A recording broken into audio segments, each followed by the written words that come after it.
আমাদের সঙ্গে সিডিটিসি canine team আমাদের সঙ্গে অভিযান পরিচালনা করছেন এবং আমাদের জগস্তর টিম দিয়ে আমরা পুরো এলাকা অলরেডি অভিযান চালু রেখেছি।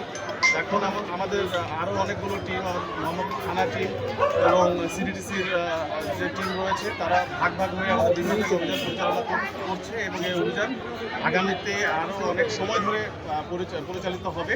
তো আমরা পরবর্তীতে আপনাদেরকে অভিযানের ফলাফল জানিয়ে দেব। তো আমাদের মোহাম্মদপুরে যে অভিযানটি শুরু হয়েছে এই চাঁদাবাজ, ছিনতাইকারী, মাদক এবং সন্ত্রাসের বিরুদ্ধে এই অভিযান চলমান থাকবে এবং কিশোর গ্যাংয়ের কোনো দৌরাত্ম্য এই মোহাম্মদপুর আদাবরে থাকবে না।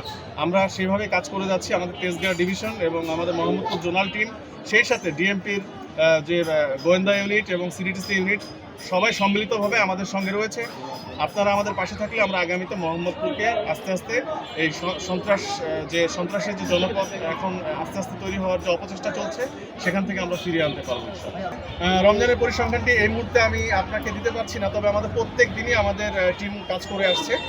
জেনেভা ক্যাম্প কেন্দ্রিক, সেই সাথে আমাদের বসিলা, চাঁদ উদ্যান, ঢাকা উদ্যান থেকে শুরু করে রায়ের বাজার, সব জায়গাতে আমাদের প্রত্যেক দিন আমাদের টিম কাজ করে আসছে। আমাদের বিপুল পরিমাণ মাদক উদ্ধার রয়েছে, আমাদের বিভিন্ন লেভেলের সন্ত্রাসী, চাঁদাবাজ। আপনারা জানেন যে দুদিন আগে আমাদের যে বিশিষ্ট কুখ্যাত চাঁদাবাজ কালা ফারুক, তাকে আমরা আইনের আওতায় এনেছি।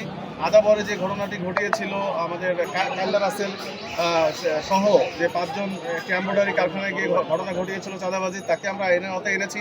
তো মোহাম্মদপুর আদাবর তথা তেজগাঁও ডিভিশনে যেই অপরাধ করতে আসবে তার জানা উচিত যে তাকে কঠিন আমাদের যে কার্যক্রম বা আমাদের অভিযান বা আইনের আওতায় যে আনার যে পদক্ষেপ, এই পদক্ষেপের আওতায় তাকে আসতেই হবে। আজকের অভিযানে কোনো কিছু পেয়েছেন কিনা? এখন পর্যন্ত আমরা বেশ কয়েকজন আসামিকে আইনের আওতায় এনেছি এবং বেশ কিছু মাদক আমরা পেয়েছি।